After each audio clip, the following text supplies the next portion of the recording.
방송에서 제공하는 투자 정보는 투자 판단에 대한 조언입니다. 방송에서 제공하는 주식의 가치, 가격 상승 및 가격 하락에 대해서는 방송사에서 보장하지 않습니다. 시청자 여러분 안녕하십니까? 출발 증시와이드 김성입니다.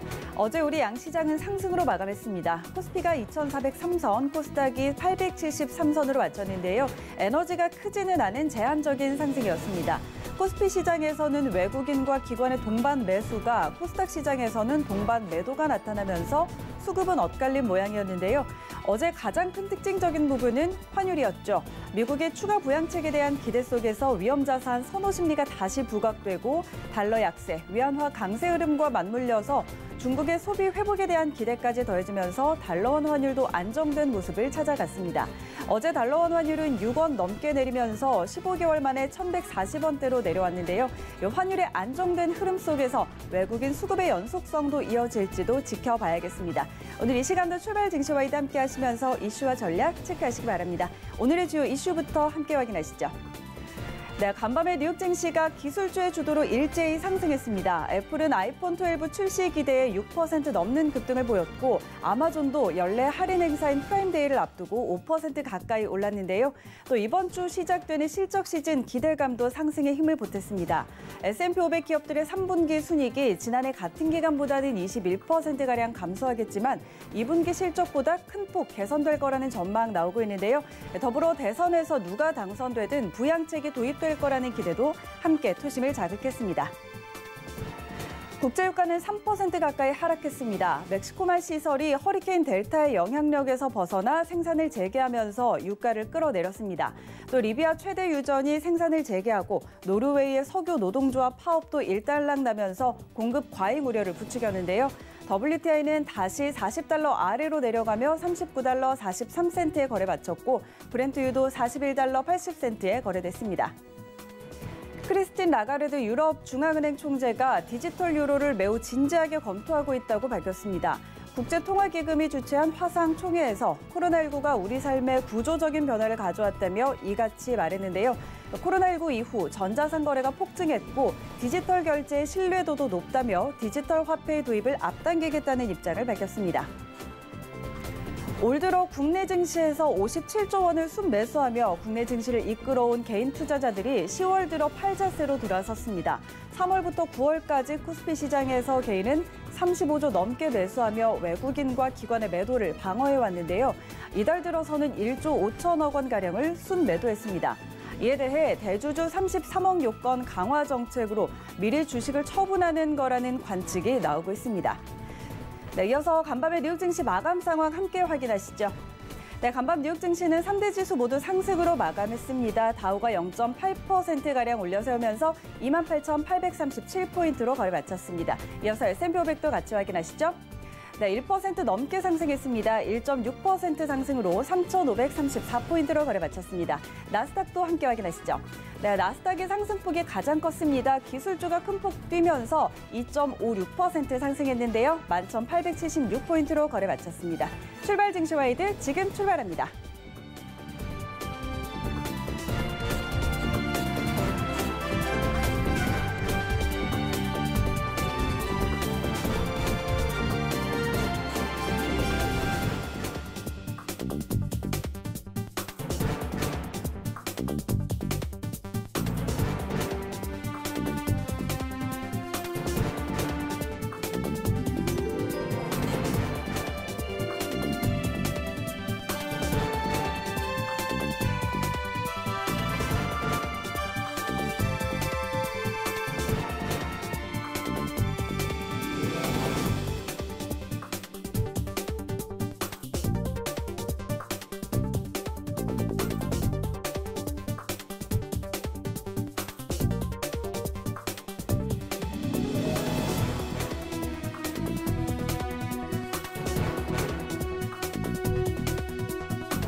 네, 시장의 중심이 되는 이슈를 꼼꼼히 점검해드리는 글로벌 시시각각 시간입니다. 카카오페이 영업부 윤정식 팀장 전화 화상으로 연결돼 있습니다. 팀장님 안녕하십니까? 네, 안녕하세요. 네, 간밤 뉴욕 증시 마감 상황부터 먼저 짚어보고 가도록 하겠습니다. 간밤에 뉴욕 증시가 3대 지수 모두 상승으로 마감을 했습니다. 특히 기술주 중심으로 약진이 나오면서 나스닥의 상승폭 가장 컸는데요. 간밤 마감 상황 함께 짚어주시죠. 네, 이 미국 증시 어느 정도 좀 안정되어가는 모습 최근 들어서 좀 보여줬는데요. 전일 같은 경우 이 나스닥 중심으로 해서 큰 폭 상승하면서 마감을 했습니다. 가장 큰 이유는 이 5G 아이폰 출시를 앞둔 이 애플 등 대형 기술주가 급등하면서 상승하는 모습을 보여줬는데요. 지수부터 정리를 해드리겠습니다. 이 다우지수 30 산업 평균 지수는 전장보다 0.88% 상승한 28,837.52에 거래를 마쳤고요. S&P 500 지수는 1.64% 상승한 3,534.22에 그리고 기술주가 가장 많이 있는 이 나스닥 지수 가장 크게 상승했는데요. 2.56% 급등한 11,876.26에 장을 마감하는 모습을 보여줬습니다. 초대형 기술주가 가파르게 오르면서 주요 지수를 끌어올렸고요.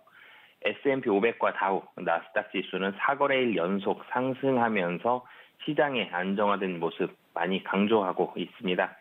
특히 나스닥 지수 같은 경우는 지난달 9일 이후에 가장 큰 일일 상승률을 기록을 했고요. 종가 기준으로 지난달 2일 기록했던 사상 최고치에도 1.5% 차이로 바짝 다가서면서 이 마감을 했습니다. 이제 지난달 8일 진입했던 조정 영역의 탈출도 가시권에 들어왔는데요. 가장 큰 요인은 애플이었습니다. 애플은 5G 탑재 첫 아이폰 공개가 예상되는 이 스페셜 이벤트를 앞두고 6.4% 급등하면서 시장을 주도하는 모습을 보여줬고요. 7월 31일 이후 상승폭으로는 가장 큰 상승을 보여줬습니다. 투자자들은 이번에 출시되는 아이폰 12가 초기 아이폰에서 볼 수 있던 높은 성장세를 나타낼 것이다라고 기대를 하고 있고요. 애플은 그동안 새로운 아이폰 출시 이후에 전반적인 시장보다 주가 흐름을 보여왔기 때문에 이번에 이 새로운 신제품도 나오고 있고 그리고 5G가 첫 탑재되는 아이폰인 만큼 시장의 기대감 상당히 좀 컸다라고 보시면 되겠습니다. 아마존 같은 경우도 이 상승 많이 했는데요. 오는 13일과 14일에 연례 할인 행사인 프라임데이를 열 예정입니다. 올해에도 이 엄청난 실적을 거둘 것으로 기대되고 있는데요. 프라임데이 행사는 전통적으로 대규모 할인 행사가 벌어지는 블랙 프라이데이와 사이버 먼데이를 합친 것보다도 많은 상품이 판매됐기 때문입니다. 올해는 신종 코로나 바이러스 감염증 여파로 연기된 가운데 이 아마존은 전일 이 미국 시장에서 4.8% 상승하면서 애플과 같이 시장을 주도했습니다. 뿐만 아니라 페이스북과 구글 모회사인 알파벳도 각각 4.3%, 3.6% 상승하면서 기술주 가장 크게 상승을 했고요. 시장이 안정화되는 가장 큰 요인이 지금 이 대선 후보 어느 정도 좀 정리가 되어가는 분위기다라는 분석들이 많이 나오고 있기 때문에 대선에 대해서 가장 많이 우려하는 요인 중에 하나인 이 대선 후보 누가 될 것이냐 이런 불확실성이 정리되어가는 분위기다 이런 부분들이 나오면서 이 시장 상승했다라고 보시면 되겠습니다. 다음 달로 예정이 되어 있는 이 대선에서 당초 예상했던 것보다 더 결정적인 결과가 나올 수 있다는 전망도 주가 상승에 힘을 보탰는데요. 여론조사에서 민주당 대선 후보인 조 바이든 전 부통령이 트럼프 대통령을 앞서는 것으로 나타나고 있습니다. 상당히 좀 박빙이었다가 트럼프 대통령의 코로나 감염 이후에 조 바이든 전 부통령이 조금씩 앞서가는 모습들 보여주고 있는데요. 확실한 결과가 나오게 되면 이 대선 결과 불확실성이 줄어들게 됩니다. 대선에서 민주당이 압승할 경우에 더 큰 규모의 재정 부양이 단행될 것이라는 기대감도 투자자들 사이에서 고조되고 있습니다. 시장은 누가 당선이 되든 시기가 늦어질 수는 있더라도 부양책이 도입될 것이라는 기대감을 유지하고 있기 때문에 누가 될지보다는 누구라도 좀 어느 정도 좀 확정이 되는 그런 부분들이 중요한 상황에서 조 바이든 전 부통령이 트럼프 대통령을 앞서가는 모습들이 지속적으로 나오고 있기 때문에 시장은 이런 부분에 있어서 어느 정도 안도하고 있다라고 보시면 되겠습니다. 이 오는 13일 오늘 밤이죠. 미국 시장이 열리면서 이제 JP모건 체이스, 델타항공과 같은 주요 은행 그리고 항공사의 기업 실적을 시작으로 3분기 어닝 시즌도 시작될 예정입니다. 코로나19 여파로 인해서 실적은 크게 줄어들 것으로 예상되지만 시장 참여자들은 낮아진 눈높이와 비교해서는 훨씬 더 좋은 결과가 나올 수 있다고 보고 있습니다. 은행주들 같은 경우는 최근 들어서 조금씩 시장에서 주목을 받았고요. 항공주들은 사실은 좀 좋지 않기 때문에 코로나 수혜주, 코로나 피해주들 나눠가면서 시장의 영향력이 상당히 얼마나 셌는지를 좀 가늠해 볼 수 있는 그런 시기가 될 수 있을 것 같고요. S&P 500 주요 기업 이익은 지난해 같은 기간과 비교해서는 20% 상당히 좀 크게 줄어듭니다. 하지만 2분기에는 25%가 감소했었기 때문에 2분기 대비해서 본다라면은 코로나의 영향 많이 줄어들고 있다라고 보시면 되겠습니다. 그리고 최근에 시장에서 가장 크게 영향 미쳤던 요인 중에 하나인 이 새로운 부양책을 내놓을 수 있을지, 그리고 언제 내놓을지, 그리고 규모가 어느 정도일지 이런 부분 여전히 시장에서 가장 크게 촉각을 곤두세우고 있는 상황인데요. 백악관이 미 의회에 전면적인 부양 법안 통과를 촉구한 뒤에 보다 광범위한 일괄 타결 기대는 지속하지만 아직 뚜렷한 게 없는 만큼 경계감도 유지가 되고 있는 상황입니다. 에이미 코니 베럿 연방 대법관 지명자의 인준 청문회가 시작되면서 미국 정치권에 관심이 집중돼 부양책과 관련해 새로운 소식은 아직까지는 전해지고 있지 않은 상황입니다. 레리 커들러 백악관 국가경제위원회 위원장은 전일 스티브 무누신 재무장관이 낸시 펠로시 하원 의장이 제안한 2조 2천억 달러의 부양책 법안보다 더 큰 규모를 내놓을 수 있다고 말했습니다. 영국과 같은 경우는 지난주만 하더라도 유럽의 이 코로나 우려감들 사실은 커지고 있었는데요. 이번에는 조금 긍정적인 모습들이 나오고 있습니다. 영국은 코로나19 재확산 속에서 지역 코로나19 경보 수준을 보통, 높음, 매우 높음으로 나눠서 관리하는 새로운 대응 시스템을 도입하면서 전국 봉쇄는 피했다는 점에서 오히려 시장에서는 긍정적으로 해석을 하고 있고요. 뉴욕 증시에서는 전문가들이 이 부양책에 대한 불확실성 속에서 기술주가 다시 시장을 강하게 이끌고 있다라고 전했습니다. 빅스 지수 같은 경우는 시장은 상승했지만 전거래일보다 소폭 상승한 0.8% 상승한 25.20을 기록을 했습니다. 업종별로 조금 더 자세히 말씀을 드리면요. 좀 전에 말씀드렸던 대로 대형 기술주 중심으로 급등을 했습니다. 애플과 같은 경우는 5G가 최초로 탑재된 새로운 아이폰 출시에 대한 기대감이 나오면서 6.37% 급등하는 모습을 보여줬고요. 스카이웍이 1.82%, 브로드컴이 1.52%, 퀄컴이 1.46%, 아날로그 디바이스가 2.25%, NXP 세미컨덕터가 0.39% 상승하면서 애플 관련 종목군들도 같이 상승을 했는데요. 하지만 애플 관련 종목군들은 애플만큼 상승하지는 못하고 약 한 1에서 2% 정도 상승 마감하는 모습을 보여줬습니다. 아마존 같은 경우는 프라임데이 기대감 속에서 4.75% 급등을 했지만 아마존이 상승하면서 다른 소매업종 같이 상승한 건 아니고요. 다른 소매업종들은 조금씩 부진했습니다. 다른 소매업종들은 코로나로 인해서 매출 상당히 많이 줄어든 상황에서 이 아마존이 프라임데이로 인해서 아마존으로 조금 더 몰려가게 된다라면 소매업종에 있어서는 악영향이다라는 분석들이 나오면서 JTX가 마이너스 0.38%, 갭이 마이너스 2.68%, L브랜드가 마이너스 0.65% 하락하는 모습을 보여줬고요. 물류회사들 상승은 제한되는 모습 보여줬습니다. UPS가 1.06% 상승했고요. 페덱스가 0.72% 상승하면서 아직까지 물류회사들의 상승은 조금은 제한된 그런 모습이다라고 보시면 되겠습니다. 이 트위터 같은 경우는 도이체방크가 온라인 광고 사업의 성장을 기반으로 실적 개선 기대가 높다라면서 투자 의견을 상향 조정하자 5.12% 급등하는 모습을 보여줬고요. 그리고 최근에 이 독점 금지법 관련 이슈 나오면서 이 IT 종목들 이 우려감들이 좀 많았었는데 전일 같은 경우 실적 개선 기대가 나왔고요. 그리고 애플 상승하면서 페이스북이 4.27%, 알파벳이 3.58% 상승하는 모습을 보여줬습니다.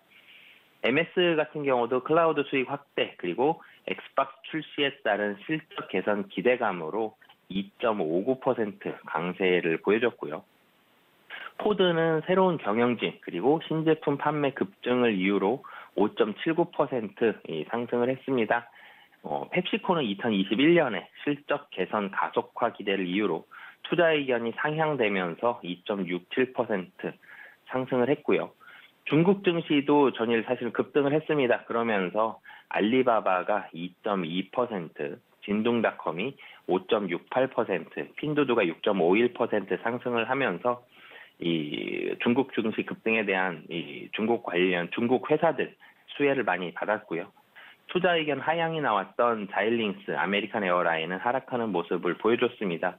전체적으로 IT 종목들, 독점 금지법이라든지 유럽에서 세금이 나올 수 있다 이런 부분들 나오면서 IT 업종들 우려감들이 있었는데 전일 같은 경우 상당히 좀 큰 폭으로 상승하면서 실적에 대한 기대감들이 좀 더 크다라고 보시면 되겠고요.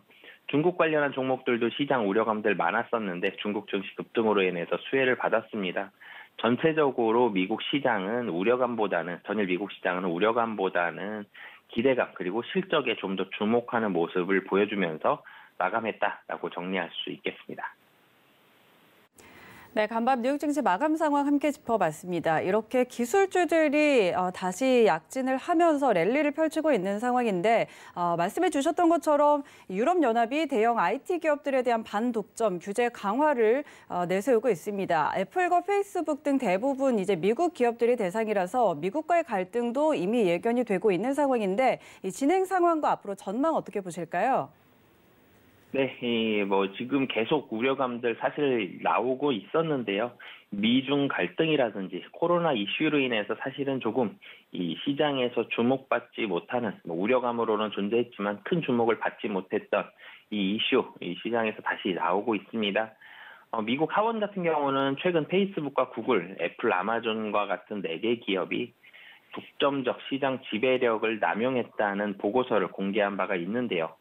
미국도 그렇지만 유럽 규제 당국까지 미국의 대형 기술 업체들을 옥죄기 시작한 가운데 이것이 실제 규제 강화로 이어질지 여부에 관심이 집중이 되고 있습니다. 지금 미국 시장 그래도 주도하고 있는 부분들 바이오보다도 사실은 IT가 조금 더 이 주도권을 쥐고 있는데요. IT 쪽에 있어서의 이 옥죄기가 어느 정도의 규제까지 이어질지 시장이 상당히 주목을 하고 있습니다. EU 규제 당국 같은 경우는 이 특정 기준에 속하는 대형 IT 기업을 이른바 힛리스트, 그러니까 규제 대상 명단에 포함시키는 작업을 진행하고 있다고 보도를 했습니다. 특정 기준은 매출액과 이용자 수에 따른 시장 점유율로 페이스북과 구글 등 미국의 대형 IT 기업들이 대거 포함될 가능성이 높다는 분석인데요. 이 밖에도 시장 영향력이 지나치게 커서 경쟁자들이 이들의 플랫폼 없이는 거래가 불가능한 경우도 리스트에 포함되는 것으로 알려졌습니다. 흰 리스트에 포함되는 기업들은 경쟁자와 데이터 공유를 의무화하고 투명하게 정보를 공개해야 된다. 이런 부분들이 있다라는 이 얘기를 파이낸셜 타임즈는 전했고요. 만일 이를 위반하게 된다라면은 기업들은 벌금 이상의 처벌을 받을 가능성 높다라고 보시면 되겠습니다. 반독점 행위가 매우 심각하거나 그럼에도 불구하고 개선의 노력이 부족하다고 판단할 경우 해당 기업의 해체와 다회사 매각을 요구하는 조항도 규제에 포함될 예정인 것으로 전해졌습니다. 파이낸셜 타임즈 같은 경우는 EU 규제 당국의 움직임은 미국의 이런 대형 IT 업체 위주로 크게 치우칠 것으로 예상된다면서 이는 미국과 EU 규제 당국 간의 마찰을 가중시킬 가능성 높다라고 얘기를 했습니다. 미국 대형 IT 업체에 대한 규제는 EU뿐 아니라 미국에서도 나오고 있습니다. 미국 하원 법제사법위원회 반독점 분과위원회는 지난 6일이었죠. 애플과 아마존, 구글, 페이스북 등 4개 대형 IT 업체들이 독점적 시장 지배력을 남용해왔다는 내용의 보고서를 공개했는데요. 보고서 분량은 무려 450페이지에 달했습니다. 위원회는 보고서를 통해서 지난 16개월간 청문회 등을 통해 이들 4개 기술 기업의 사업 관행을 조사한 결과 이들 기업들이 시장에서 독점적 권한을 누리고 있다고 주장했습니다. 주요 독점 행위로는 경쟁자를 없애는 인수합병, 그리고 지나치게 과도한 수수료, 중소업체에 대한 억압적인 계약 체결 등인데요. 위원회는 의회가 이들 기업들에 대한 규제안 마련에 조속히 나서야 한다고도 촉구를 하고 있는 상황입니다. 특히 위원회는 이 비슷한 분야의 사업은 구조적으로 분할하도록 해야 된다라고 권고를 했는데요. CNBC 같은 경우는 구글이 유튜브를 분리하거나 페이스북이 인스타그램 및 왓츠앱을 별도 회사로 만드는 방안 등이 포함될 수 있다라고 설명을 했습니다. 이 밖에도 위원회에서는 인수합병 시에 경쟁력을 저해하지 않는다는 사실을 기업 측이 증명하고, 그리고 시장 지배력을 활용해서 교섭력을 남용하는 행위를 금지하는 등의 새로운 규제를 제안하고 있는데요. 이 보고서 같은 경우는 이 분과위 소속 민주당 의원들이 주도해서 작성됐는데, IT 기업에 대한 규제 강화 방안을 두고 공화당 의원들과 이견을 보인 것으로 알려졌지만, 민주당과 공화당 모두 4개의 기업이 반독점 행위를 했다는 데에는 공감을 하고 있는 상황이기 때문에 미국에서도 이 규제가 나올 가능성 현재로서는 높아 보인다라고 보시면 되겠습니다. 하지만 이 빅테크를 겨냥하는 세계적인 움직임에 대형 IT 기업들 반발하고 있습니다. 애플과 같은 경우는 성명을 통해서 이 시장을 과점한 사업 부문은 하나도 없다라면서 앱스토어의 최대 수혜자 역시 외부 개발자일 뿐이다라고 강조를 했고요. 아마존도 모든 거대 조직은 규제 당국의 관심을 받으면서 우리 역시 그러한 조사를 환영한다라면서도 대기업은 이 지배적이지 않으며 성공이 반독점 행위의 결과라는 가정은 완전히 잘못된 것이다 라고 반박을 했습니다. 구글도 그렇고요. 페이스북도 그렇고 이 4개 회사 모두가 다 이 반발에 나서고 있는 그런 이 성명들을 내고 있는 상황이고요. 이 전 세계적인 규제 강화 압박에 시달리는 이 미국 IT 기업들, 이 전체적으로는 사실 규제가 나올 가능성 높은데 규제의 수준이라든지 시기라든지 이런 부분인데 미국 대선이 전체적인 운명은 미국 대선이 좌우할 가능성이 가장 높다라는 의견이 가장 많이 나오고 있습니다. 현재는 조 바이든 민주당 대선 후보가 도널드 트럼프 미국 대통령과의 이 지지율 격차를 벌이고 있는 가운데 민주당이 하원에 이어서 상원까지 장악하는 블루웨이브 가능성까지 제기되고 있는데요. 이 경우 민주당이 주도하고 있는 반독점법 개정 움직임이 의회에서 승인될 수 있다라는 겁니다. 만약 의회 승인으로 연결되지 않는다 하더라도 어떤 식으로든 규제 강화가 이루어질 가능성이 높다는 게 미국 전체적인 주요 언론들의 평가다라고 보시면 되겠습니다. 네, 또 자율주행이 시장에 관심을 받고 있죠. 아마존의 제프 베이조스가 미국의 오로라에 투자했다는 소식도 전해지고 있는데요. 이 오로라는 자율주행 관련 스타트업 중에 가장 또 유망하다고 꼽히는 기업이기도 합니다. 우리나라의 현대기아차도 파트너십을 체결했다는 소식 전해졌었는데 오로라의 투자 전망은 어떻게 보고 계실까요? 네, 미국 자율주행 스타트업 오로라, 사실 스타트업이지만 투자 규모 상당히 좀 커졌고요. 미국 시장에서 가장 주목도 많이 받고 있고 신규 투자 없이도 잘 살아남을 수 있을 가장 유망한 이 자율주행 관련된 회사다라고 평가를 받고 있습니다. 전일 같은 경우는 아마존의 자율주행 이 투자로 인해서 시장에 많은 주목을 받았었는데요.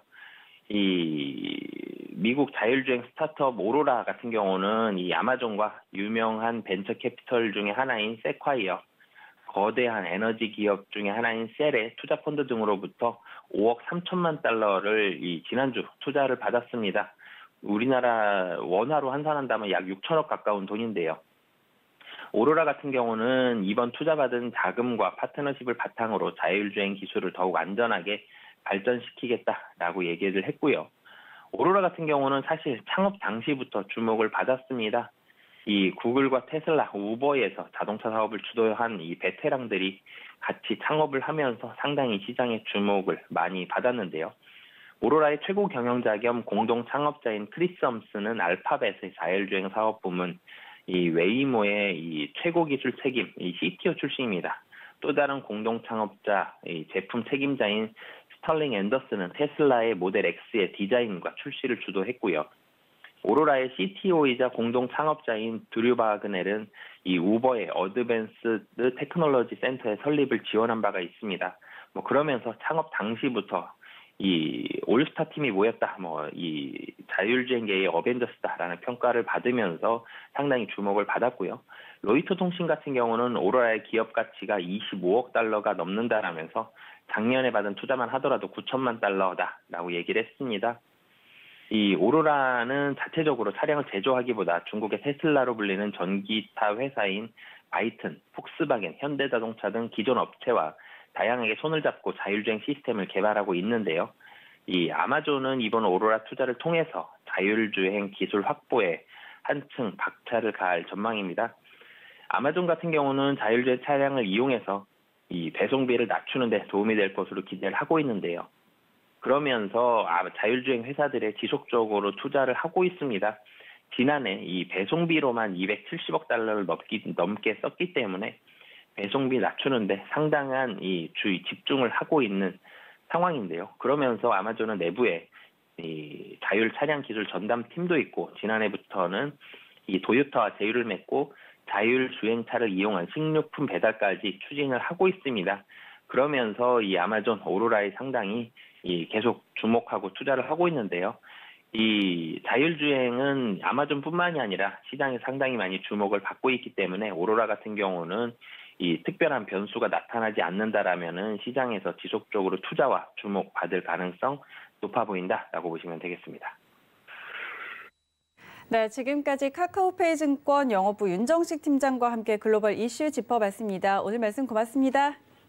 네, 감사합니다.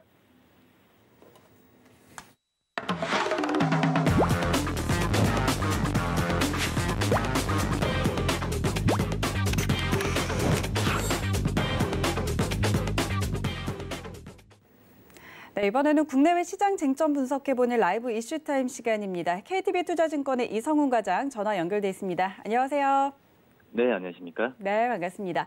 자, 오늘은 환율부터 짚어보도록 하죠. 최근에 달러원 환율의 하락이 굉장히 눈에 띕니다. 달러 약세 그리고 위안화 강세 흐름과 맞물려서 원달러 환율도 하향 안정화되고 있는 그런 모습인데요. 이 원달러 환율 하락에 수혜를 입을 업종과 종목들에도 시장에 관심을 갖고 있습니다. 어떤 섹터 눈여겨볼 수 있을까요? 네, 우선 환율 1년 6개월 만에 달러당 1,140원대로 내려가면서 지금 원화 강세가 이어지고 있습니다. 이 원화와 비슷하게 움직이는 위안화 같은 경우에도 강세 흐름을 좀 보이면서 덩달아 어떤 원화에 대한 강세 부분도 같이 이루어지고 있다라고 볼 수 있겠고요. 우선 미국 민주당 대선 후보죠. 이 조 바이든 후보의 경기 부양책에 대한 부분에 있어서 영향을 좀 크게 받은 걸로 좀 판단이 되고 있습니다. 우선 지금 현재 그 한국의 최대 수출 시장인 중국의 위안화 가치가 강세를 보이는 부분으로 봤을 때도 지금 이제 중국 중앙은행인 인민은행이 우선 어제 같은 경우에도 오전에 달러 대비 위안화 기준 환율을 전거래일보다 0.067 위안, 6.7126 위안에 좀 고시했는데, 이른바 이제 그 2005년이죠. 달러 대비해서 위안화 가치를 고정시킨 이 페그제 폐지 위에 가장 큰 어떤 큰 상승률을 기록했다라고 좀 볼 수 있겠습니다. 그런 점에서 봤을 때 이 어떤 우리나라와 우리 원달러 환율과 이 위안화 가치에 대한 부분에 있어서 동반으로 지금 가는 흐름을 좀 보여주고 있고요. 또 이제 바이든 후보의 대세론이 굳어지면서 달러가 대선 이후에도 달러 약세 기조가 나올 가능성이 좀 있지 않을까 이렇게 생각이 되고 있습니다. 우선 민주당은 우선 2조 2천억 달러에 이르는 경기 부양책을 요구하면서 지금 현재 트럼프 정부보다 과감한 재정 정책을 펼치는 부분이기 때문에 한마디로 미국 정부의 센스미가 늘면은 그만큼 그만큼 달러 가치는 떨어지기 때문에 이 원화에 대한 강세 부분 같은 경우가 이 대선 이후에도 이어질 가능성이 있다라고 볼 수 있겠고요. 우선 주식시장 입장에서는 이런 원화 강세에서 수혜주에 대한 수혜주를 찾는 움직임이 좀 활발하게 이루어지고 있는 현재 상태고요. 당연히 이제 원화 강세에 대한 최대 수혜 업종이라고 본다고 한다면 이 외국에서 원자재를 구입하는 그런 기업들, 원자재 또 어떤 특히 음식료 같은 경우에는 이 어떤 식품의 원료에 대한 부분에 있어서 수입하는 기업들한테는 1차적으로 수혜가 된다라고 볼 수 있겠고, 지금 이제 증권업계에서는 이 소비 심리가 이 원화 가치와 겹쳐진다고 한다면 이 해외 직구에 대한 해외 직구에 관련된 주들을 봐야 된다라는 게 의견입니다. 우선 코로나19로 해외여행까지도 가지 못한 상황에서 이 원화의 구매력까지 커지면서 해외 직구가 늘어날 것이라는 분석인데요. 대표적으로 GS 홈쇼핑이 해외 직구를 하는 어떤 대표주라고 좀 볼 수 있겠고요. GS 홈쇼핑 모바일과 인터넷에서 해외 직구 서비스를 지금 제공하고 있는 상태이고요. 현대 홈쇼핑 같은 경우에도 H몰을 통해서 지금 직구를 서비스를 하고 있는 지금 부분입니다. 역시 CJ 대한통운과 대한항공 같은 경우에도 이에 관련된 수혜주라고 볼 수 있겠고, 이 온라인 결제 서비스죠. NH 한국사회법일 때 KJ 이니시티브 등도 수혜주로 좀 언급이 되고 있습니다. 특히 이제 또 은행주에 대한 관심도 높여야 되지 않을까 판단되는데, 역시 원달러 환율이 떨어지면 은행의 외화 자금 조달 비용이 내려가고 외화 환산 손익이 올라가면서 기업의 펀더멘탈이 단단해진다는 점을 봤을 때 이 은행 업종도 관심 있게 봐야 되지 않나 생각되고요. 또 외국인 보유 비중이 높다는 점도 재평가를 기다리는 이유가 바로 이제 이 은행 업종이라고 좀 볼 수 있겠습니다. 네, 그런가 하면 지금 시장에서 현대차의 코나 EV 리콜 이슈가 떠오르면서 현대차와 LG화학 주가가 또 영향을 받고 있습니다. 어제 시장에서 현대차는 시장 대비 약세를 보였고 LG화학도 실적 호조에도 불구하고 하락을 면하지 못했는데요. 저점 매수의 기회라는 시각도 있습니다. 과장님께서는 어떻게 보시나요? 네, 우선 코나 EV에 대해서 잇따라 화재가 발생하면서 현대차 대규모 리콜에 들어간 상황인데요. 말씀하셨듯이 이제 현대차와 LG화학 주가가 최근에 좋았었던 상태에서 이제 단기적인 좀 악재를 맞았다라고 볼 수 있겠습니다. 2017년 9월부터 올해 3월까지 제작된 코나 전기차에 대해서 7만 7천여 대에 대해서 리콜하기로 결정했는데요. 국내에서만 5건, 그리고 해외까지 포함하면 총 12건의 좀 화재가 좀 발생했다라고 볼 수 있겠습니다. 이 화재의 원인은 아직은 지금 정확하게 나온 부분은 아니기 때문에 이거에 대한 이슈가 나왔을 때 또 관련된 종목들에 대한 주가 흐름도 틀릴 수 있다라고 볼 수 있겠고요. 다만 이제 어제도 그렇지만 LG화학이 깜짝 실적을 발표를 했는데요. 이 주가가 상승세를 보이지 못했던 부분이 이 리콜 때문이지 않나 생각이 되는데, 우선 LG화학의 3분기 영업이익은 9,021억으로 작년 대비해서 무려 158%까지 증가했습니다. 사상 처음으로 잠정 실적 발표하면서 이 전지사업 밀접 분할을 앞두고 주주 달래기에 좀 나섰는데, 또다시 전기차 배터리 이슈가 터지면서 이거에 대한 투자 심리가 우려되는 상황이라고 볼 수 있겠고요. 이 현대차도 막대한 리콜 비용이 불확실성으로 지금 작용을 하면서 어제 주가도 시장 대비 약했다라고 볼 수 있겠고, 우선 지금 현재 증권사에서 산정한 리콜 비용은 적게는 600억, 최대는 6천억으로 참 갭 폭이 갭 차이가 좀 크다라고 볼 수 있겠고요. 되게 역사적으로 봤을 때도 한 2천억 정도에서 해결된다라는 걸 봤을 때 우선 리콜에 대한 부분에 있어서 이 재무적인 부분은 약간의 일부 기업들한테 단기적인 좀 이슈가 되지 않을까 이렇게 생각이 되고 있습니다. 일단 현대차에서 비용을 인식하고 차후 책임 소재에 따라서 구상권이 청구되는 방식으로 가지 않을까 판단되고 있고요. 우선 책임 소재가 명확하지 않은 만큼 섣부른 판단을 이른다고 볼 수 있겠습니다. 리콜 역시 리콜 자체 역시 논란 확산을 막기 위한 선제 조치인 것에 좀 주목을 해야 된다고 볼 수 있으면서 이 주가에 대한 하락에 대한 부분에 있어서는 너무 큰 우려라기보다도 한번 좀 차분히 지켜보고, 말씀드렸던 리콜 비용이 크지 않았을 경우에는 단기적 이슈에 그치지 않을까 이렇게 좀 생각이 됩니다. 네, 또 어제부터 사회적 거리두기가 1단계로 완화됐습니다. 그러면서 업종들의 희비도 엇갈리고 있는데요. 이와 관련해서 어떤 업종과 종목들 눈여겨보면 좋을까요? 네, 오늘 정부 사회적 거리두기 단계를 1단계로 조정했는데요. 우선 지금 주식시장 입장에서는 어제도 봤을 때 여행주, 그리고 면세점주, 그리고 뭐 CJ, CGV 같은 이제 미디어 관련주들이 좀 상승세를 좀 보여주었습니다. 하나투어, 노랑풍선, 그리고 레드캡처, 모두투어도 급등을 한 모습 보여주었고요. 여행업계에서는 어떻게 보면은 지금 해외 수요가 밀집 부분은 좀 지켜봐야겠지만 국내 여행객들의 어떤 여행 수요는 좀 살아나는 모습 보여주고 있기 때문에 최근에 그렇죠, 한글날 연휴 기간에도 10만 명 이상이 제주도를 찾았는데 이런 점에서 봤을 때는 어떤 이제 바닥 국면이지 않나 이렇게 좀 인식도 있다라고 볼 수 있겠고요. 이제 반면에 약세가 되는 종목들이 있죠. 이 재택근무 관련주들 같은 경우에는 이 사회적 거리두기에 대한 1단계 허용 조정하면서 이거에 대한 우려감 때문에 어제 좀 약세 흐름 보이지 않았나 좀 판단이 됩니다. 네, 그런가 하면 이제 본격적으로 3분기 실적 시즌이 시작이 됐습니다. 실적 개선주에 대한 관심도 쏠리고 있는데요. 3분기에 대기업 위주로 실적이 개선될 거라는 전망도 따르고 있습니다. 이 실적들이 시장의 변동성을 조금 잠재워줄 수 있을지 어떻게 전망하고 계신가요? 네, 우선은 상장사 실적 개선이 눈에 띄게 나타나주고 있습니다. 서두에 말씀드린 LG화학도 그렇고요. 지금 현재 증권가에서는 3분기 대기업들에 대한 부분에 있어서 이 실적 개선이 좋아진 이유 중에 하나가 이 원자재 가격 하락, 그리고 일부 업종의 수출 호조, 또 코로나19 특수로 인한 판매 증가 등에서 지금 찍고 있는 부분이고요. 다만 이제 경제 회복 속도가 예상보다 좀 더디고 실적 개선 역시 일부 업종에 국한되면서 이 본격적인 회복은 내년 정도부터 가능하지 않나라는 의견입니다. 우선 올해 상반기와 달리 하반기에는 제조업 중심의 어닝 서프라이즈에 대한 기대감이 높아지는 상태인데 이 원재료 가격이 하락한 반면에 출하량이 증가하면서 발생하는 이익이 본격적으로 실적에 반영될 것으로 좀 예상이 되고 있고요. 우선 지난주 삼성전자와 LG전자가 나란히 어닝 서프라이즈를 기록했는데요.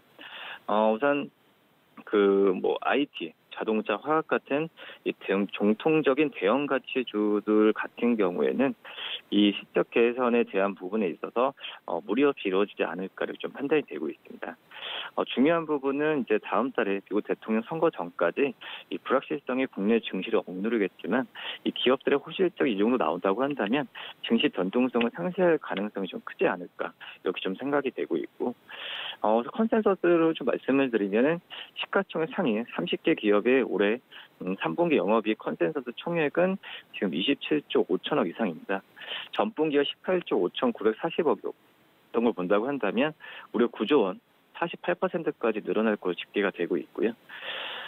우선 지금 증권사들 같은 경우에도 이 어떤 실적 발표 시즌을 역사적으로 봤을 때 과거와 달리 이번 올해 3분기 영업이 전망치가 좀 상승적인 게 좀 특징적이다라고 좀 볼 수 있겠고요. 특히 말씀드렸던 현대차와 SK 같은 이 제조업 기반의 대기업과 이 또 한국전력이 다시 1조 클럽에 가입한 것은 의미가 있는 수치가 되지 않을까 이렇게 판단이 되고 있습니다. 이들 대기업의 실적 개선이 국내 소재와 부품, 장비 기업까지도 영향을 미칠 수 있기 때문에 이 대형주들의 실적 개선은 이 전체적인 어떤 중소형주들한테도 큰 힘이 되지 않을까 판단되고 있고요. 다만 이제 지금 이 IT와 자동차 업종의 화학 업종의 선전 외에 다른 업종 같은 경우, 특히 이제 정유 업종들 같은 경우에는 실적에 대한 좀 불안감이 좀 있기 때문에 이 종목별로 좀 선별하는 전략이 중요하지 않나 이렇게 좀 판단이 됩니다. 네, 알겠습니다. 지금까지 KTB투자증권의 이성훈 과장과 함께했습니다. 오늘 말씀 고맙습니다. 네, 감사합니다. 네, 오늘 출발 증시 와이드는 여기까지입니다. 저희는 잠시 후에 순간 포착 매매 시그널로 돌아옵니다.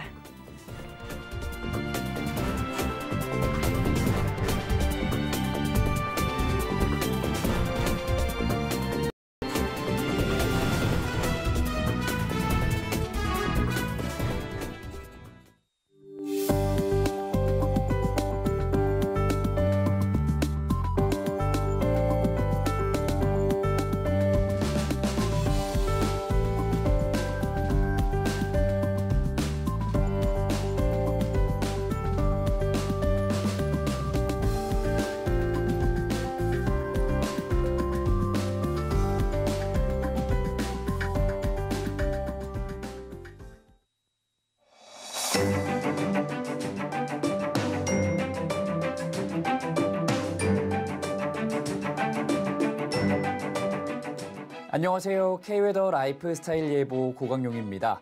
오늘 아침 집 나서실 땐 어제보다 옷을 더 두툼하게 입으시는 게 좋겠습니다. 아침 기온이 뚝 떨어졌기 때문인데요. 오늘 아침 기온 서울이 9도, 춘천은 7도 보이면서 어제보다 3도가량 낮은 기온 보이고 있습니다. 특히 강한 바람도 동반되면서 체감 온도는 더 낮겠고요. 곳곳으로 서리가 내리고 얼음이 얼기도 하겠으니 농작물 관리에도 각별히 신경 써주셔야겠습니다. 낮이 되면서는 기온이 20도 안팎까지 오르며 온화하겠습니다. 오늘은 전국이 대체로 맑겠습니다. 다만 강원 영동은 낮까지 흐리겠고 강원 영동 북부는 아침에 약하게 비가 내리겠습니다. 또한 당분간 전국이 대체로 맑은 날씨가 이어지면서 대기가 점차 건조해질 것으로 보입니다.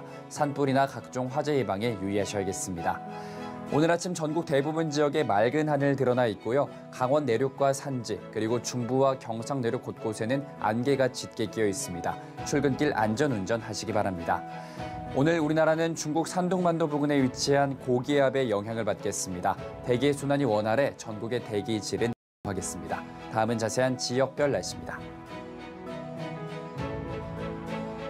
중부지방 아침 기온 대전 9도 보이고 있습니다. 한낮 기온 대부분 20도 안팎 보이며 일교차가 크게 나겠습니다.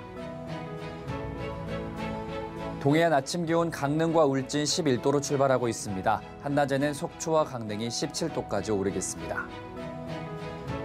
남부지방 아침 기온 전주 10도, 대구 11도로 시작하고 있고요. 한낮 기온 광주 19도, 제주 20도, 부산은 23도가 예상됩니다. 오늘 바다의 물결은 전해상에서 최고 2.5m까지 비교적 높게 일겠습니다. 당분간 아침 저녁으로는 10도를 밑돌며 쌀쌀하겠고요. 한낮 최고 기온도 20도를 밑돌며 서늘하겠습니다. 큰 일교차에 건강관리 잘해주시기 바랍니다. 날씨였습니다.